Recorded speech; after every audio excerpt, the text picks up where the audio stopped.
a sociedade hoje, ela ficou lá no século XIX, né? E a gente vai mostrar o barão que se achava todo poderoso, né? E ele então, a gente vai mostrar esse relacionamento para vocês. Esse espaço aqui era ainda senzala. Se você olhar, tem umas marcas, uns buraquinhos de madeira. Então tinham paredes aqui. Mas quando nós chegamos aqui, esse salão aqui estava aberto, não tinha essas paredes. E a gente botou aqui o nosso espaço cênico. Essa peça aqui é da capela antiga, que a gente vai mostrar essa apresentação para vocês. A gente já faz há 30 anos contando a história da fazenda, um pouquinho do século XIX. Depois a gente vai falar todo mundo que passou aqui pela fazenda, contar toda essa história para vocês. E depois a gente vai almoçar, tá bom, gente? Comida do século XIX, está aqui aguardando vocês. Então vamos... Então, vamos começar o nosso sarau, vamos lá.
E estão um primor. Pertencerá à minha filha Luísa. Está muito aflita por conta do seu casamento. Eu já disse a Luísa que não tem com o que se preocupar. O senhor, meu marido, o barão de Longo-Caba, sabe o que faz. Aliás, eu estou no aguardo do senhor barão. Ele está vindo da freguesia de Piraí com notícias.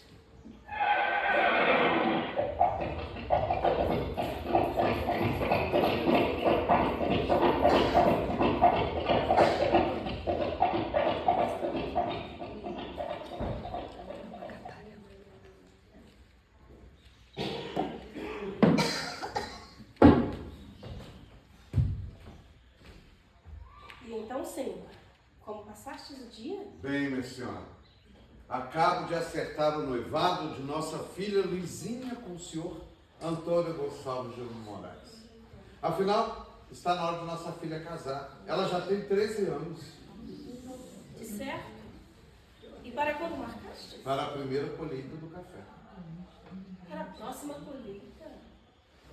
Assim tão próximo? E quanto aos preparativos? Eu quero que acerteis com a senhora baronesa de Piraí. E são coisas que a senhora deve tratar. De muito bom grado. Tenho certeza que assim o reconhecerá a senhora baronesa de Piraí. Após a união, o café florescerá como jamais se viu. Que Deus abençoe vossas palavras. Partirei amanhã para a corte. Amanhã? Assim tão de repente? Minha senhora, preciso comprar mais peças. Quero completar a plantação de café até as terras da montanha. Mas já não é suficiente o que temos? Não, minha senhora. Vós não compreendeis. Não sabeis como se lida com os negócios. Mas isso não deve importunar-vos. Afinal, tendes vossos afazeres. Administrais tão bem esta casa, que a educação dos meus filhos é orgulho para o meu coração. Onde está nossa filha Luizinha? Em vossa alcova. E quanto aos preparativos do almoço? No indo. Colhemos ervas especiais e Rosa fez suas maravilhosas compotas. Este ano nossos frutos estão primorosos. Mas que maravilha, minha senhora. Mas, Senhor, aqui viremos convidados. Virão para conhecer a nossa história. Mas que orgulho! Jovens nobres da corte virão para conhecer a nossa história. Fazendo a ponte alta está mesmo nas rodas sociais. O café perfuma a nossa história. Certo? Mas, Senhor, com vossa licença, devo ir à cozinha ver o andamento do almoço. Quero verificar tudo pessoalmente. Onde estará as rosas?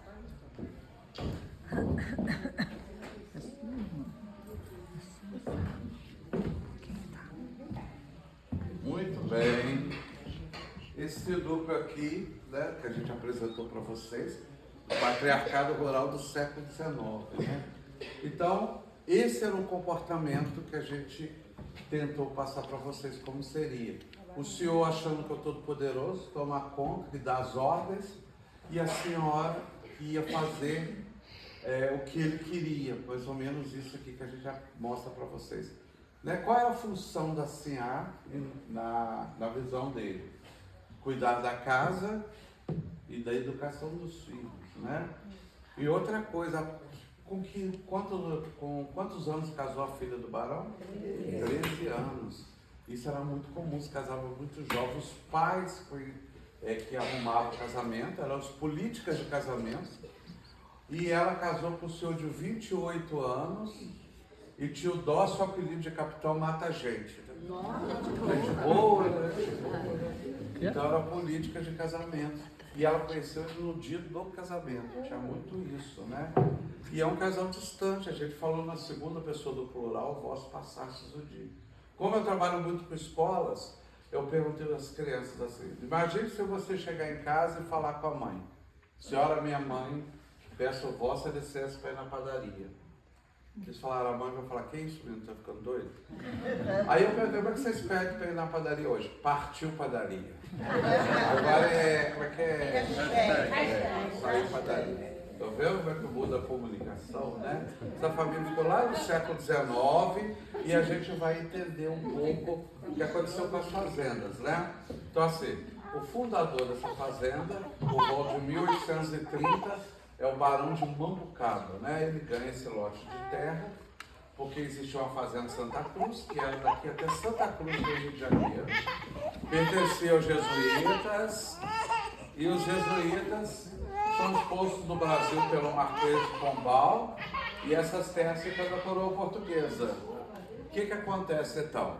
Ele vem, constrói a fazenda e passa essa fazenda para sua filha Luizinha, que a gente comenta. Essa filha que se casou aos 13 anos, vem morar aqui, mas eles não ficam muito tempo. Eles vão morar na fazenda São João da Prosperidade. É uma fazenda aqui próximo. E essa fazenda ela vende então para o sogro dela, o Barão de Vargem Alegre. É o terceiro proprietário da fazenda. O Barão de Vargem Alegre vem para cá, logo assim que ele chega, ele morre. Então, a família não... foram abrir o testamento dele. Essa fazenda foi destinada ao seu terceiro filho, Raimundo Breves, que era um excelente pianista, mas ele bebia muito. Vocês nem sabem o que aconteceu com ele, assim que ele veio para cá também. E morreu também, olha só. Aí, a família não quis a fazenda, vendeu para o irmão dele, o Barão de Oliveira Roxo. Sabe o que aconteceu com ele também? Esse não, gente, calma, vocês estão matando todo mundo. Ele morreu, vocês sabem, já tem muito tempo, né? Esse Barão não morreu, ele faliu, né? Morreu financeiramente. Na realidade, essas terras estavam esgotadas, porque hoje, para se plantar em altitude, tem que fazer curva de nível, né? A gente aprende isso lá no colégio. E esses barões plantavam assim, ruas de café, fileiras. Aí a água da chuva vinha, lavava os nutrientes, começou a dar erosão no solo e esses barões faliram completamente. Depois veio a abolição e esses barões então não tinham como manter essas fazendas. Eles vão até o Banco do Brasil, pegam o dinheiro emprestado e dão as fazendas de garantia. E ninguém consegue resgatar essa fazenda. Então essas fazendas é tomada das famílias, as famílias vão sair e essas fazendas vão ao leilão. Mas aí eu vou chamar a baronesa, ela vai contar o que aconteceu no século XX com as fazendas de café. Senhora baronisa, Sim, Senhor. o pessoal está guardando a vossa história. E a vossa história? Tá chegando aí. O Barão falou que as fazendas foram a leilão, né? Isso mesmo. E o Banco do Brasil resolveu promover um grande leilão na virada do século XIX para o XX. E apareceu um senhor do Rio de Janeiro, não sei se alguém que deve ter ouvido falar, João Leopoldo Modesto Leal, conhecido como Conde Modesto Leal. Ele arrematou em apenas um único lote, nesse leilão, 33 fazendas. Modesto, né?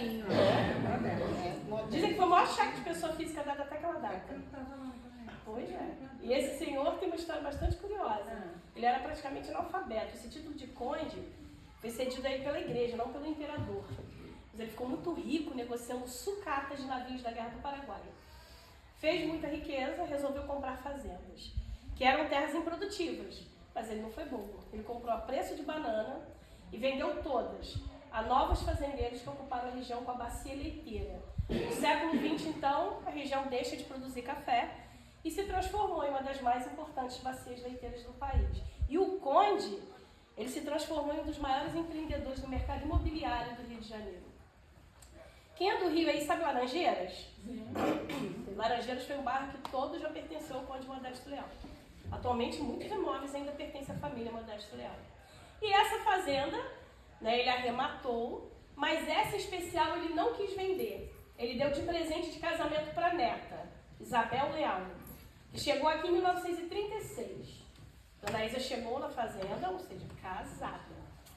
Só que pouco tempo depois que ela chega, ela se apaixona perdidamente pelo administrador da fazenda, o agrônomo Paulo Fernandes, que por sinal é um senhor muito bonito. Eu tenho fotos dele e eu posso garantir isso para vocês. Moreno alto, bonito e sensual.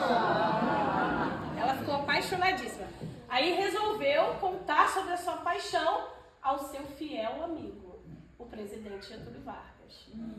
E era bem complicado naquela época, né? A gente está falando aí de comecinho do século XX. Uma pessoa casada se apaixonar por outra, né? E é bom lembrar que não existia lei do divórcio. A lei do divórcio, ela foi efetivamente aprovada em 1977 pelo deputado senador Nelson Carneiro. Ele demorou anos para tentar aprovar a lei do divórcio, né? Bastante para conseguir.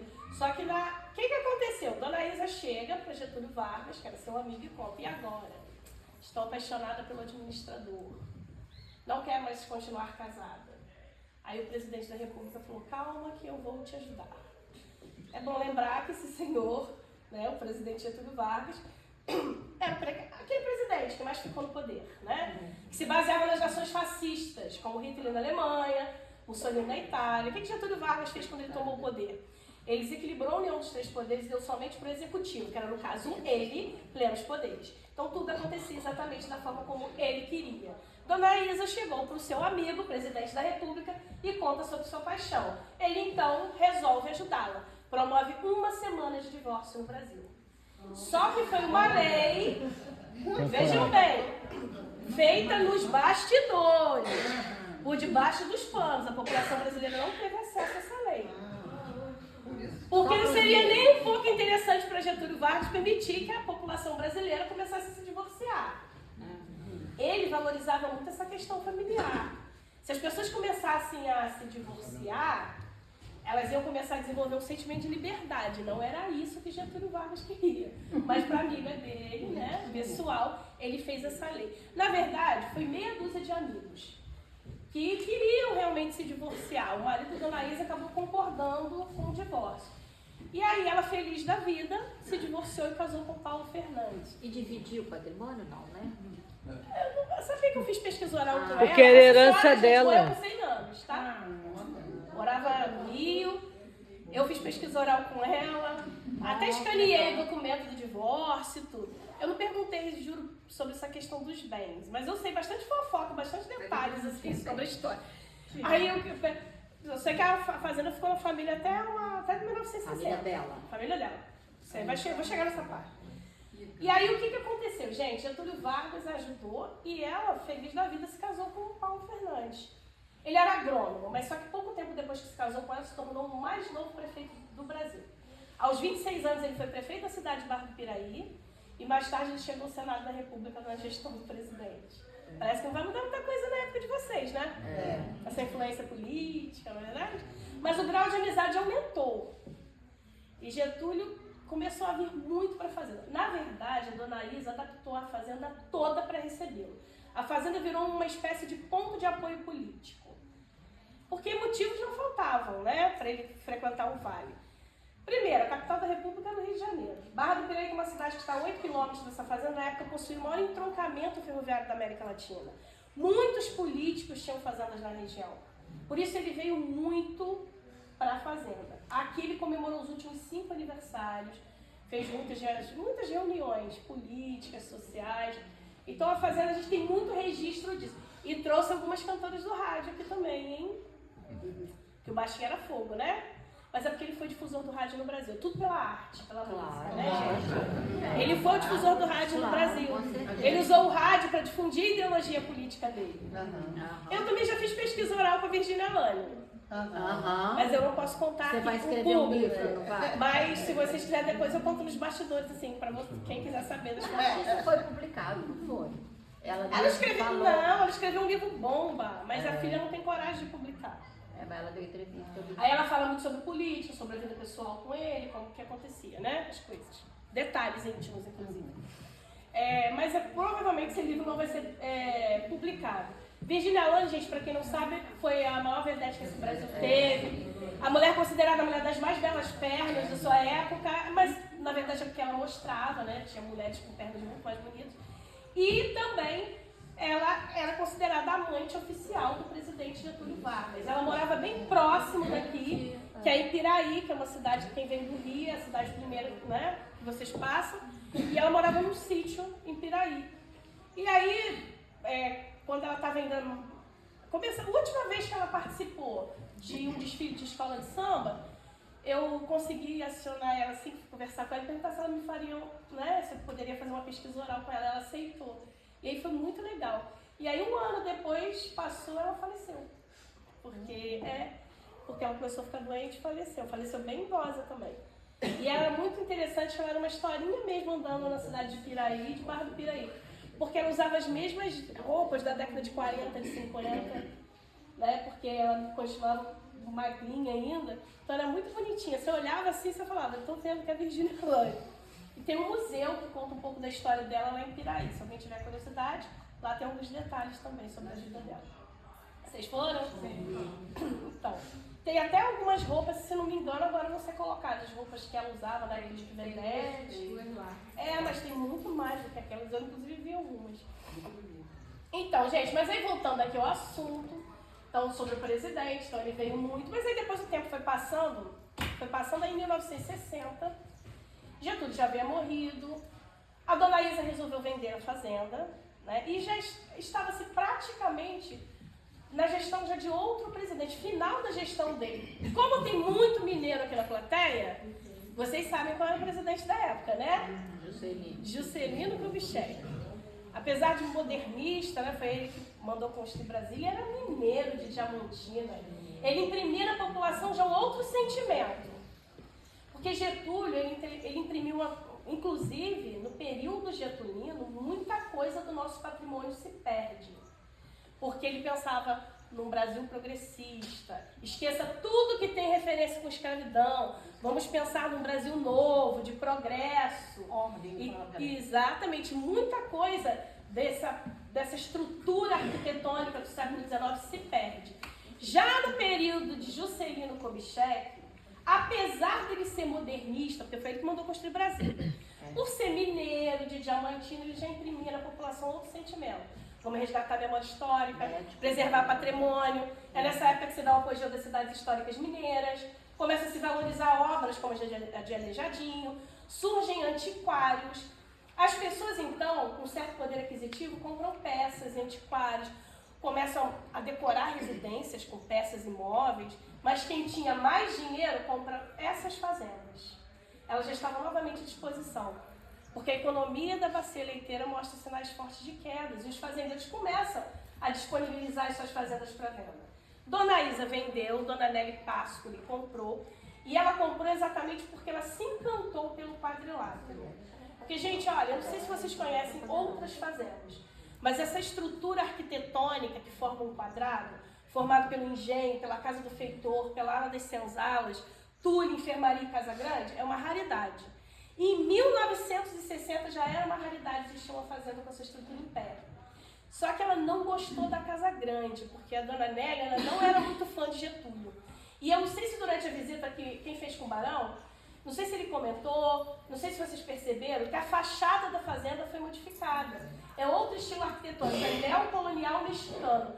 Foi modificada para receber o presidente Getúlio Vargas. Já é uma estrutura que hoje para a gente é histórica, porque a gente está no século XXI, mas para a dona Nelly não, era uma arquitetura nova, e ela não era fã de Getúlio Vargas, não gostava da arquitetura. Por isso, ela achou o engenho a parte mais original e transformou o engenho a casa dela. Por isso que o engenho parece uma casa. Ela ficou, na verdade, 22 anos restaurando essa fazenda. Só que em 1982 ela veio a falecer, nunca casou-se, ela também não tinha filhos, ela era empresária. Foi uma das fundadoras da empresa de mineração... Hã? Quem falou aí o nome? Eu fugi o nome. Hã? KM, que depois teve outro nome. Era KM e depois teve outro nome. Não estou lembrando o nome mais atual. Quem sabe aí, quem é de Minas aí, de repente sabe. Tinha o nome primeiro de KM, só que depois, no final do século XX, muda o nome. Então ela era uma das donas dessa empresa de mineração. Mas ela era empresária, não teve filhos, mas ela resolveu deixar a fazenda de herança para sua sobrinha, Evelyn Páscoa. A Evelyn, ela morava lá na Bahia, ela era psicóloga na Bahia. Na verdade, a Evelyn era hippie na Bahia. Mas ela veio para o Vale assumir a herança dela. Quando ela chegou aqui, ela olhou para isso tudo aqui e pensou, o que eu vou fazer com a fazenda? Mas fixou-se durante algum tempo, e esse tempo foi suficiente para conhecer arquitetos, arqueólogos, ambientalistas, historiadores e pessoas com histórias semelhantes à dela, ou seja, também herdeiros ou proprietários de fazendas históricas. E foi nesse momento que surgiu na Evelyn um sentimento muito importante para todos nós. É por isso que vocês estão aqui hoje. Porque ela para repensar sobre a questão de ser herdeira de uma fazenda histórica. E ela percebe que isso tudo aqui não é herança só dela. É herança minha, é herança de cada um de vocês, é herança dos nossos filhos, dos nossos netos, pois o que foi palco do nosso império, o que alavancou a nossa independência, o que foi cenário da nossa história, não deve ter um único herdeiro. Todos nós, cidadãos brasileiros, somos herdeiros da nossa própria história. Ainda que tenhamos nessa trajetória a marca triste da escravidão, porque olha, essa escravidão que desumanizou, ela foi muito forte aqui no nosso país. Cabe registrar, inclusive, que nós estamos encenando um sarau dentro de uma senzala. O que acontece muito? A gente fica muito quando a gente mostra essas estruturas, todas as fazendas, não é verdade só essa. Sempre tem, lógico, a figura do barão e da baronesa na porta, né? E a gente mostra muito essa questão da aristocracia local, ou seja, do poderio dos barões como sustentáculo do império. Só que a gente tem que entender, gente, que isso tudo aqui foi feito por mão de obra de pessoas que foram escravizadas. E era num cômodo como esse aqui, que passava a noite e vinha dia. O sangue do negro escorria dia a dia. De lamento em lamento, de agonia em agonia, eles pediam o fim da tirania. A tirania da escravidão. Até que esse dia chegou, né, que foi o dia 13 de maio, dia dito da liberdade. E liberdade, tem um versinho da Cecília Meirelles, é um versinho que é um versão, sabe?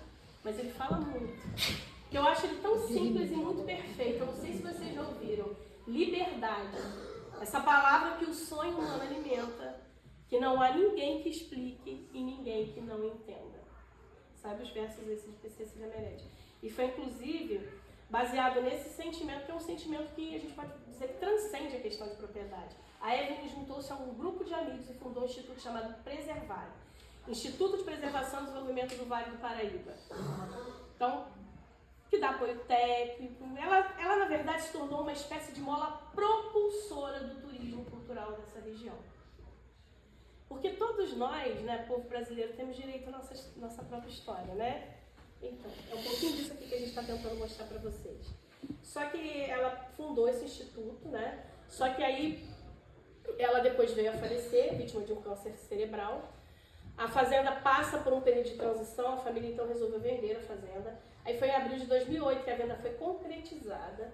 O novo proprietário, o nome dele é Jair Ferreira, é um dos maiores produtores de gado para corte aqui da região, mas é um senhor de sentimento nobre, porque o que aconteceu? A fazenda ia ser vendida para o Ricardo Teixeira, presidente da CBF, e aí o seu Jair, como era arrendatário já da fazenda, ou seja, ele alugava todos esses pastos para colocar o gado dele, ele acabou, ele tinha prioridade nessa compra, né? E aí ele comprou a fazenda. Só que ele é um homem que é criador de gado para corte, tem várias fazendas, né? É o que ele trabalha, o que ele gosta de mexer. Ele não tinha ideia que ele tinha comprado um patrimônio histórico. A história dele é terra. Um dia ele resolveu assistir o sarau. E aí foi exatamente comigo aqui falando que ele teve o entendimento e a importância da fazenda dele como patrimônio. E aí ele nos permitiu dar continuidade ao sarau histórico, né? Que é um produto da fazenda. Só que vocês passaram aí, como eu passei, a fazenda passou pela pandemia, né, do Covid. E aí nesse período, né, o turismo foi uma área extremamente afetada, a fazenda ficou fechada por um bom tempo. Nós não conseguimos retornar com as nossas atividades. E a filha do seu Jair assumiu a fazenda, ou seja, agora ela é proprietária da fazenda, o nome dela é Rosalba. Os hóspedes devem estar tendo contato, porque ela sempre está ali, né? E aí ela restaurou, graças a Deus, deixou a fazenda mais linda ainda do que ela era. E agora a fazenda, além de ser um hotel, né, aberto à visitação, e a gente continua desenvolvendo esse projeto aí, que é um projeto muito bonito, porque a gente acredita realmente que nós todos temos direito a conhecer a nossa história. E ela é produtiva também? É, gado para corte. Ah, tá. E uma outra coisa, posso fazer só uma pergunta? Pode. Quando há essa transação de vendas, a Igreja Católica pega um bolo muito grande, não pega? Hoje em dia ainda que acontece isso? Não. Não, mas na época do passado pegava, tinha isso. Porque no Rio, os imóveis, quando você compra, você ainda paga conforme alguns imóveis. Mas você sim. está falando do século XX. Mas século XX? Até agora ainda tinha, até há poucos anos atrás. Lá no Rio tem isso. Se for proprietária. 5%. Alguém me perguntou um negócio aqui, então eu vou falar sobre que a gente estava comentando. É que eu vim para cá em 99, eu trabalhava com a Evelyn. Com o falecimento dela, a família pediu para que eu continuasse o projeto, né? Então eu arrendei a fazenda, aquilo que vocês estavam me perguntando ontem, eu arrendei a fazenda e durante esse período eu tive que abrir uma empresa e funcionar aqui. Quando vocês vieram, eu tinha arrendado. Quando foi 2008, a fazenda foi vendida para o seu Jair. Então ele pediu para eu continuar também. Então renovamos o contrato, eu arrendei, foi até 2000, né, na pandemia. Quando foi 2000, terminou o contrato. Então a gente saiu. 2020. 2020. O que eu falei? É porque... Então voltei para trás. Então quando Ele tem mais de 200 anos. Quando foi 2020, eu fiquei aqui até 2021, início de 2021. Aí terminou o contrato, estava com a pandemia, não tinha como a gente continuar com o projeto. Aí a gente encerrou o contrato, eu me mudei para a cidade de Mendes, para a cidade aqui próxima. E durante esse período que eu estava aqui, eu morei aqui dentro da fazenda. Aí depois que eu me mudei, que aí, como a baronesa falou, Michele, a Rosalba veio se esconder aqui da pandemia e fazer o retiro, né, que as pessoas fazem. Então ela ficou encantada, não podia ficar parado isso, ela restaurou, como eu disse, ressaltar foi ela mesma, pessoalmente com o marido, que restaurou e abriu de novo o pousado do passado e chamou a gente para voltar com esse projeto aqui. Então a gente hoje prestamos serviço à fazenda, né? Ela é professora, eu sou professor também, e a gente pesquisa a fazenda há muitos anos que a gente está aqui, né? Então a gente apaixonou. Como eu disse, eu era contador, vim fazer um trabalho de contabilidade, gostei tanto que eu voltei para a faculdade e fiz história. Então eu sou contador de história já. Não, ele era barão, agora ele é peão. Muito bem. E agora dançaremos um minueto para vocês. Depois vocês vão dançar o axis. Gente, minueto é uma dança que veio com a família real para o Brasil. E ela abriu os salões da corte e, lógico, das casas, né, do Vale. Então os anfitriões, que era o barão e a baronesa, sempre começavam a dançar. E logo em seguida todos os convidados se reuniam e viravam uma quadrilha. Só que era uma quadrilha chique. que deu origem à quadrilha de festa junina, que a gente está dançando direto agora, esse mês ou outro, e talvez até agosto, né? E o mestre Sala porta-bandeira dentro da escola de samba também dança o minueto, só que estilizado. Vamos lá, seu maestro, minueto.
Umas coisas que mudaram no minueto que a gente dança há quase 30 anos. Primeiro, a minha mão ia para trás, vai com a artrose, essa vez.